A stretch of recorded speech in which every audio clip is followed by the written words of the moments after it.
Greetings all. We hope you have your seatbelts on because we are about to take a trip. Now, when I was growing up, I actually remember the first Earth Day in 1970. I was in 5th grade, so you know how old I am. And we said that global warming, or the idea of global warming was foreign, but we thought that basically the pollution we were sending up into the air was going to block out the sun, and we were going to go into the next ice age. But of course, we know better than that. And of course, when you were looking at those images that I just showed you, it could all be a little bit imposing. We hear from the astronauts who actually went ahead and looked at the Earth from the space station or whatever the vehicle might have been, that they were awed, and it was very, very imposing. And I think that's a problem that all of us have, that we try to deal with these issues the best we can, and it all seems a little bit imposing. And so today on Earth Day, we are going to take a totally different approach. We will be looking at how we can go ahead and define for ourselves what are the areas that we can actually go ahead and influence. And our subject, of course, is the 15-minute circular city. And so first, I'd like to go ahead and start with some of our motivation. And it comes down to basically 3 points. The first one, we talk within circularity, we talk about closed loops. And the idea is that the shorter the distance, the closer the loop actually is. So if we really want to make a loop closed, and we need to make it as small as possible, then it has to be taking place within our own neighborhood, because that's the shortest one that I could think of. The second motivation for me was looking to come up with new financial models. Very often we talk about the problems tied to take, make, and dispose, and especially that make part where we produce things that actually nobody needs, and we call that progress. Well, if we were able to go ahead and move that much closer to where we are, then we would have a better idea of what we actually need. And the idea here would be that we could actually go ahead and take the money that we're sending off to a stock exchange or whatever we might be sending that money off to, we can actually go ahead and invest in our own community. And that was a big motivator for me prior to the pandemic. And then lastly, this was a phenomenon that I've been noticing for a number of years. And I think that very possibly you might be running across a similar situation. It's all tied to the dying of our streets. So what am I actually talking about? I took a trip where it was very pronounced, went to a larger town outside of Austria. Won't name the name because in essence it could have been anywhere. And you saw at one point in time the street was very prominent. Large street, and the avenue was very, very wide. And I noticed that every single shop had something, and I didn't know what it was. And then I noticed that actually it was every second shop was empty. And the feeling that I had after walking down that street, magnificent street, you wouldn't, and it was a wonderful day, it was a beautiful day. But I had the feeling that street was dying. And in addition, I had the feeling that it was not very safe there. And then I started looking around. So who else is on the street? Can I trust them? So if we want to go ahead and make a change, we need to go ahead and start in our own backyard. And I thought it was very poignant. It wasn't planned this way, but a lot of things are based on kismet. We we take this concept of Earth Day and we make it ours. And we make it ours by actually going ahead and doing something that we can go ahead and manage.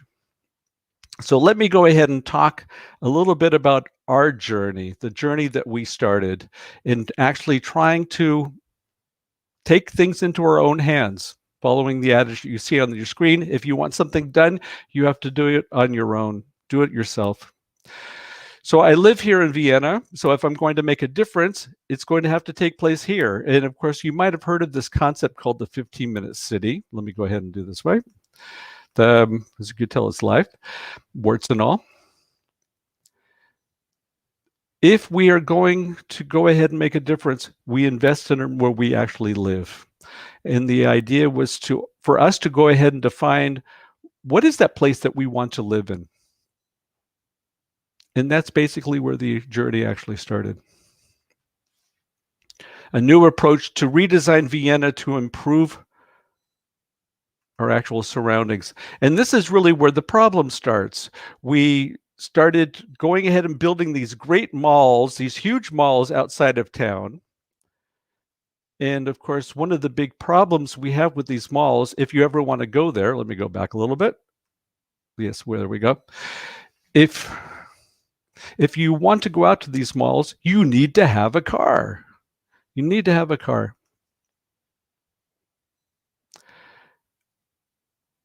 And of course, this whole idea of shopping as being an experience really started with these malls. But there was one problem. So we've gone ahead and built these malls, and we need a car. But one of the collateral damage that took place is that our city centers are dying. But where did the trash end up staying? Yes, it stayed where we live. And so we go ahead and send the business somewhere else. We lose the business within our streets, and the trash stays ours. So the idea was, can we go ahead and take something from this concept called the 15-minute city? And perhaps you might have heard of it. This is not something that I invented. The first time I had heard of the concept was tied to initiative that started in Paris in 2016, and then performing some research, I found out that actually there are a number of cities who've actually started with this quest of making sure that everything that you need, everything that's essential, is within 15 minutes. And the motivation was primarily tied to mobility, so that we get people outside of the cars and taking public transportation. Basic tenet of the 15-minute city, you only need 15 minutes either with public transportation, taking a bike, or by foot to get anything that's essential. But my motivation was a little bit different. I live in a city where public transportation is actually pretty good. But what I wanted to do was bring life back to where I live. And that was truly the motivation. And so we started with the great spirit, and we said, yes, we're going to go ahead and make it happen. And we thought, well, considering the dire straits of our community right now, if we were to go to the politicians and go ahead and explain our story, then they should welcome us with open arms, because we weren't asking for money. What we were asking for is just their support. And we toyed around with these ideas. What can we call it? And of course, we wanted to make sure that it was recognizable for Viennese, so clearly wouldn't stay the 15-minute circular city. And so we came up with this idea called Kreislaufplatz. And the translation into English would be the circular square. And I'd like to go ahead and ask you, when you hear this phrase, circular square, what do you think of? I could tell you what I think of. I think of a place where it's ours. We can hang out if we want. We know the people that are there. And it's part of that sense of belonging. This actually belongs to us. And so these were very strong values that we wanted to go ahead and transfer with this concept. And with that, the Kreislaufplatz was born. But of course, as is always the case, things are never as simple as you think. And so we went ahead and reached out to some politicians and thinking that they were going to actually go ahead and welcome us with open arms. But little did we realize that even though we weren't asking for money, even though we were donating our time, we were rattling the cage. And so it didn't quite work out the way we want. And this is kind of a depiction of the way that we felt after some of our conversations tied to going ahead and establishing the 15-minute city. Now, I'm talking to you about this now, so that means clearly that it did not deter us, not in any way, shape, or form. Maybe about 5 minutes after the first shellacking, but we decided to actually go ahead and change our direction. And that's where I'd like to spend most of what I want to talk about here. And it's all tied to five components that I'd like to explain a little bit more in detail. The first one would be awareness. And part of the problem, this is really going back to my own story. I think it's always easier if you go ahead and admit straight out that you were a sinner at one time. In fact, I probably sin as much as everybody. You think that you're living sustainably, and you continue on your merry way, and then all of a sudden you start examining your habits, and you start thinking about what you are actually doing day in and day out, and then you come to the realization that actually you're probably one of the biggest sinners around. I go ahead and look at what I threw away in the trash, and I said, that's terrible because I'm as bad as everybody else. You know, the whole idea is you throw it away, and with that, it's gone. So awareness is the first step. We need to be aware of the seriousness of the problem, and we need to be aware of what we are actually inflicting. And of course, we go through this guilt trip, and after we get past this, then we think, okay, good. So I've come to terms, I've calmed down. So what's the next problem that we have?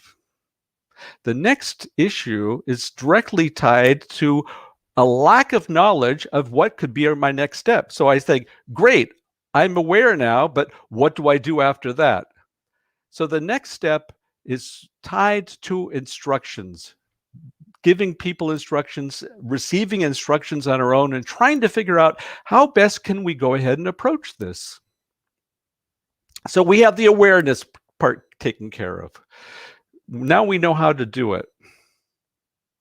But do we feel empowered? Do we feel that we can actually go ahead and take this new knowledge, and can we go ahead and make a difference? And I'd like to go back again to where we started this conversation, with the Earth being so huge and it's so imposing. And we keep hearing these stories about global warming, whatever the problem may be. And we think it doesn't matter what we do because there's no way in the world that we're going to be able to solve it. But I have something that I would like to go ahead and tell you at this point. That's right. We cannot solve this on our own. I can't solve it, nor can you. But together, we can. Together, we can make a difference. And that's the challenge I'd like to go ahead and raise, certainly to all of you that are watching live, and for those who might be watching the video later on. That's the wish, and that's the challenge that I have for all of you. So we've gone ahead. Let's continue on this journey.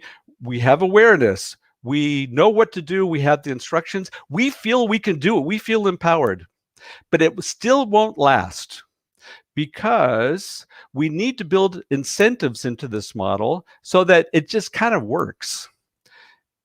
And as I mentioned earlier, the closed loops allow us to actually go ahead and make sure that we're performing these actions in a way that actually creates that community that comes out in our own image.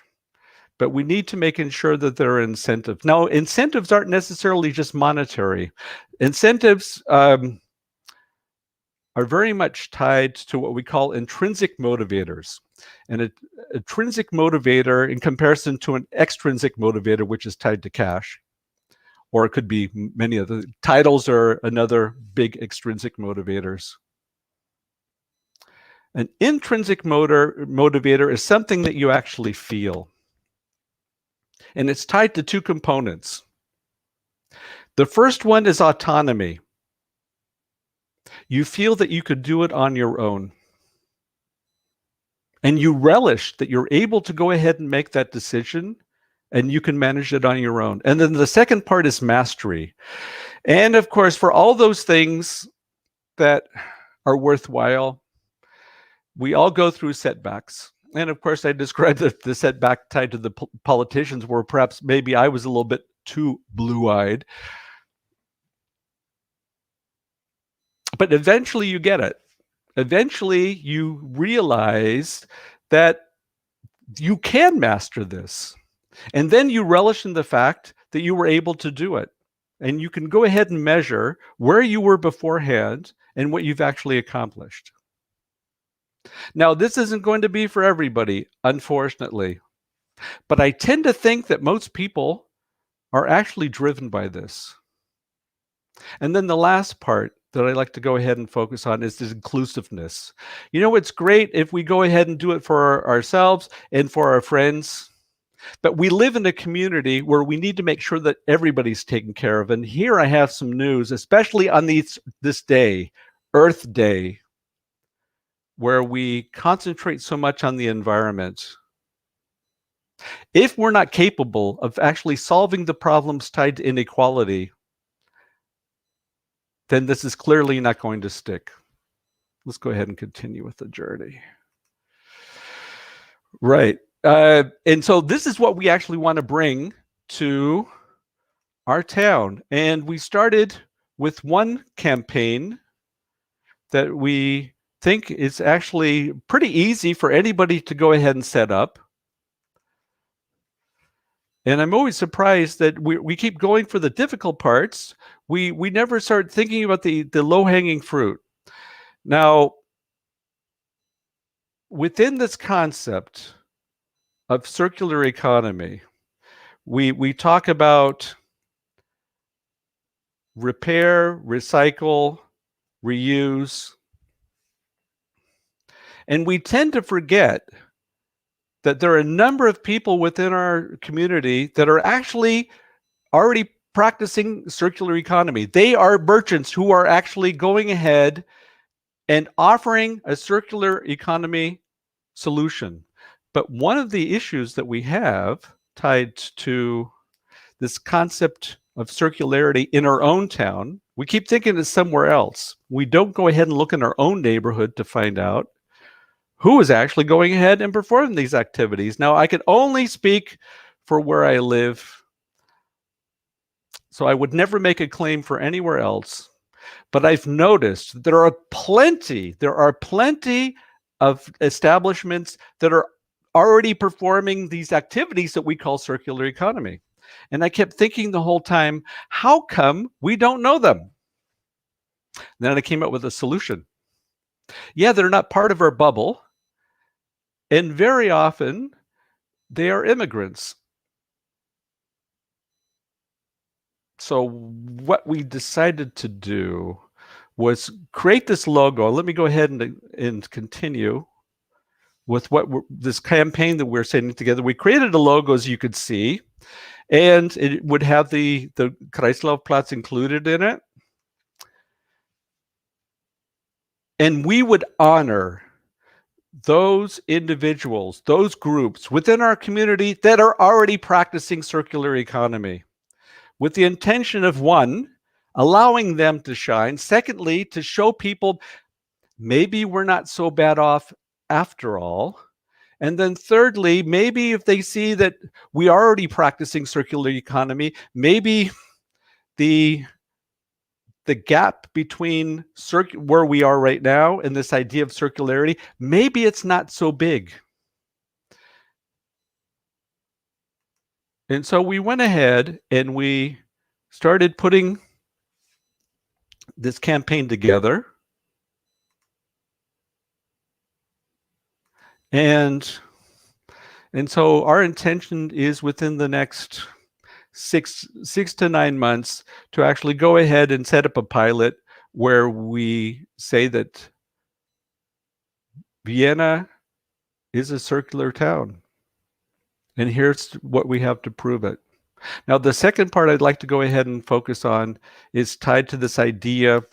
Once we finally get past this pandemic, a lot of us feel that it's going to be a strange time. On the one hand, there's something, and I could only speak from my own experience, and I tend to think a number of you feel the same way as I do. I miss people. I miss people a lot.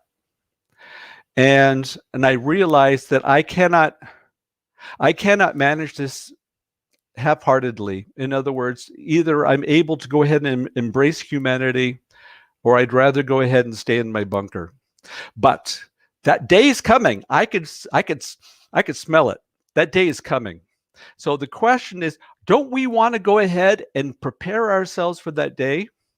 As I mentioned earlier, we expect a number of challenges specifically tied to the economy, with shops perhaps not necessarily being able to make it.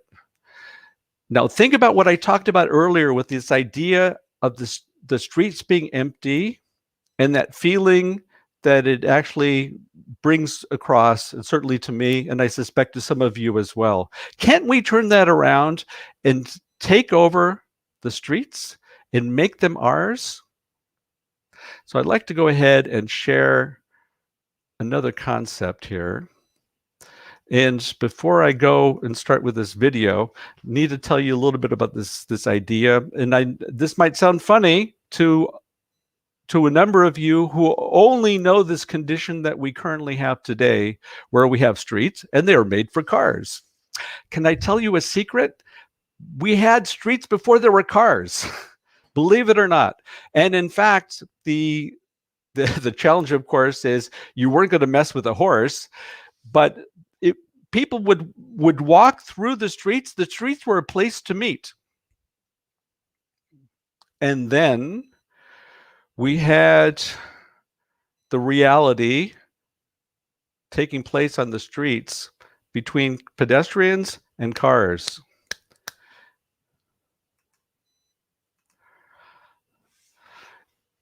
And here, as you can see, this is a typical case of people walking across the street. And this was a promotion to show that it's not very healthy for people to go ahead and do that. And a number of individuals were being rather flagrant, let's go ahead and say. And yeah, I thought it was quite interesting. Let me go ahead and move this one. I thought it was quite interesting. I started studying up on the subject. It took place around the 1920s, where this confrontation hit a pinnacle.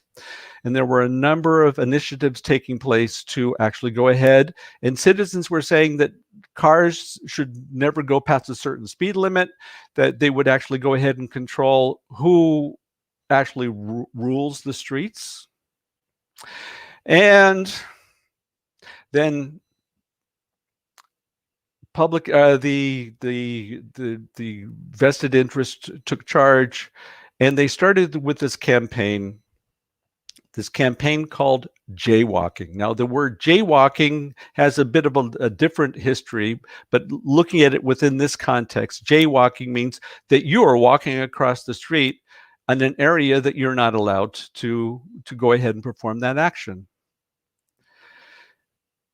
And they advertised this. They kept playing this message over and over again, to the point of where people just thought, well, of course, then the cars own the roads and we need to obey the rules. Now, there was something very funny that I found within the studies that I wanted to go ahead and play you today. This was a contraption that was put together to limit the damage, quote unquote, that the pedestrians would actually go ahead and cause. So you see this apparatus that was put in front of the car. So here comes the car. Oops, there's a pedestrian. Watch. Oh, we caught the pedestrian. And here we go again. Yep, we caught the pedestrian. So what is this message that we are going ahead And let me move this one. What's this message that was being broadcast here? People get in the way. And so me as a driver need to go ahead and make sure that I manage the damage as best I can. And this was something that was produced roughly around the time of the Second World War, just prior to the Second World War. And so we've gone through this complete journey. We started at the beginning of this presentation talking about the malls that we would build outside where you needed a car. And we take these things for granted. But it's gotten much worse, folks. It's gotten much, much worse. A number of us are aware of what took place last year with George Floyd. And I started doing some research to better understand this idea of jaywalking. And I kept running across all kinds of videos that I didn't expect. And then I realized, aha, jaywalking has another purpose as well. So I just took a small clip of somebody where we were able to go ahead and define that they were causing problems. And so with that, we've come up with a pretense to go ahead and incarcerate people. And in this particular case, the video I just showed you, the pretense was they were jaywalking. So when I think about us going ahead and taking over the streets, then it's quite clear that this problem is actually much bigger than I realized. Let's go ahead and move on to something a little bit more joyful. We're talking about human beings. We're talking about coming up with something that's meaningful for people. And so we thought the best thing is to actually go ahead and talk to individuals. So we started with a campaign. Let me go ahead and move here. And we call it Regenerative Communities. Let me go ahead and explain to you a little bit about what this campaign's all about. And then I'll show one of the pieces that we went ahead and put together. It's based on 3 questions we would ask. They're open questions, you will see. And the idea was to come up with the general term, get feedback from all of the people we were able to talk to, and then at the end, look at the data and say, we have a common vision. And what we want to do is go back to the individuals and say, hey, you know what? Everybody thinks the same way. That means we have the same vision in our head. So if I feel that way and you feel that way and everybody else feels that way, then we know where we're working towards. And the way that we actually go ahead and achieve it is immaterial. So let me go ahead and play.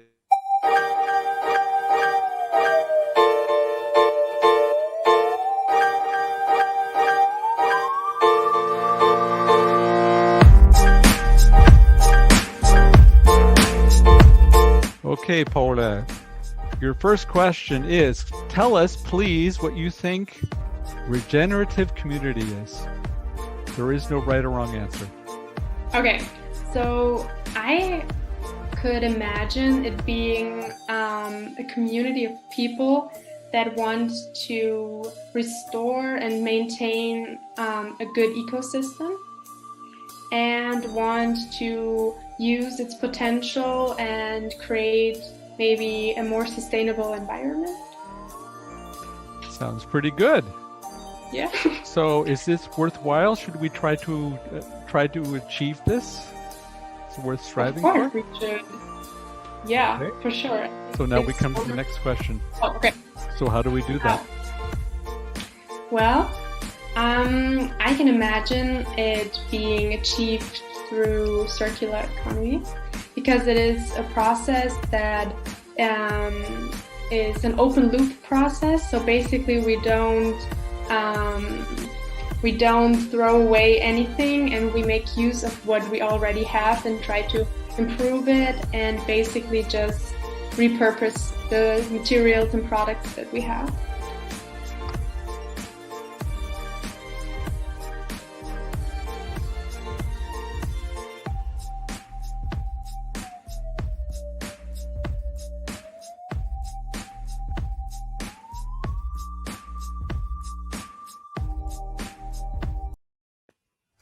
Okay, that actually gave me an opportunity to kind of go through the chat box. Thank you very much for all of your comments. I'm going to go ahead and start with the first comment coming from F.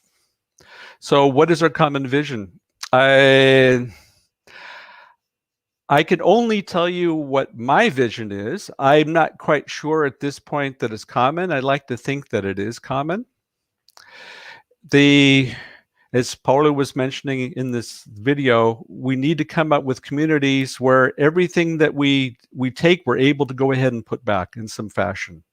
Now, that could take on different forms. One, if we're looking at from an ecological perspective, if we use materials that are part of nature, then we don't have to really think about it too much. Then it automatically goes back into nature, and nature doesn't know any waste. So can you imagine a world, in whatever world that may be, I'm concentrating on my community, if we can go ahead and put together a world where everything that we go ahead and use could be used again and again. And if we were able to go ahead and create a community where everybody has a purpose, and that we're able to go ahead and see this is our main rule, that we do not just take things because we believe that it belongs to us. Now, that would be my vision. So I'm going to go ahead and make a challenge to you. And here's an opportunity if you'd like to go ahead and participate. So that's the call to action. Please feel free to go ahead and tell us what you think your vision is, because you know what? It's important. Yeah, so there are various campaigns that we're actually going ahead. Yes, there's the email address. I'll go ahead and leave that in the screen. So that was good. Thank you very much for being so quick to pick that up. It was actually, let me go ahead and put it in the chat.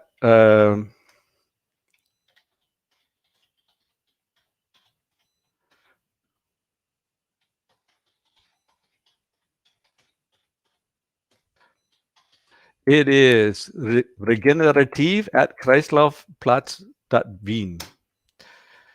And I'll go ahead and make sure that that information is going ahead. I'll go ahead and make sure that all that information is included within the show notes. Yeah, so that would be my vision. So there are a couple other things that we're working on that I'd like to go ahead and share, and then I think that will be about enough for me today. There was one other campaign. Let me go ahead and highlight this. There's another campaign that we're about to start, and we'd be keen on your opinion. One of the reasons why we're putting this live stream together is not just to go ahead and say how great we are, quite the opposite. We're really keen on your opinion. And the idea is to go to children and pose a very simple question. I tend to think that most kids, if you give them the year 2050, that they're going to struggle a little bit in actually bringing some sort of meaning to that. But if we went ahead and turned it around, if we took a 6-year-old and we were to ask the 6-year-old, what do you think the world would look like when you're 35? Now, I don't know about you, but I could actually go ahead and remember when I was younger, when the typical question that you would always get is, so what do you want to do when you grow up? And it was usually around that age when I was 6. And of course, I never knew how to answer the question. Maybe some of you had an answer. I could never answer it. Today, I, of course, being as cheeky as I am, I wish I would have been able to come up with a retort and said, what are the options? But I could have never thought of that as a 6-year-old. And perhaps maybe that might be an indicator for the children that we want to go ahead and talk to. Well, what we plan to do is continue with this process and ask kids, depending upon their age, let's stay with this example of a 6-year-old who would be 35 in the year 2050. So what kind of world would you like to have? Would you like to have when you're 35? And getting back to the question that was posed by F, tied to that common vision, I think that the opinions that we get from those children that we interview are going to be the most meaningful. Why? Because they're going to have to live with the stuff that we're creating right now. So why don't we go ahead and give them an opportunity? So this is going to be the next campaign that we'll be starting with, called Wish List. And I think for some of us, maybe some of the wish of that common goal would be to relish in being with each other and feeling that we're actually going ahead and making a better place for not only for ourselves, but for our children. So I'd like to go ahead and thank you for joining me today. I hope you found some things that were of interest. I'd be very keen on your feedback. And if there's one message that I'd like to leave to all of you on this Earth Day, is that we do have the ability to go ahead and make a difference. So let's go ahead and find that part where we can make a difference and figure out ways to go ahead and support each other. And let's just go ahead and make it happen. As there's wouldn't be an event, certainly from my end, without some sort of call to action.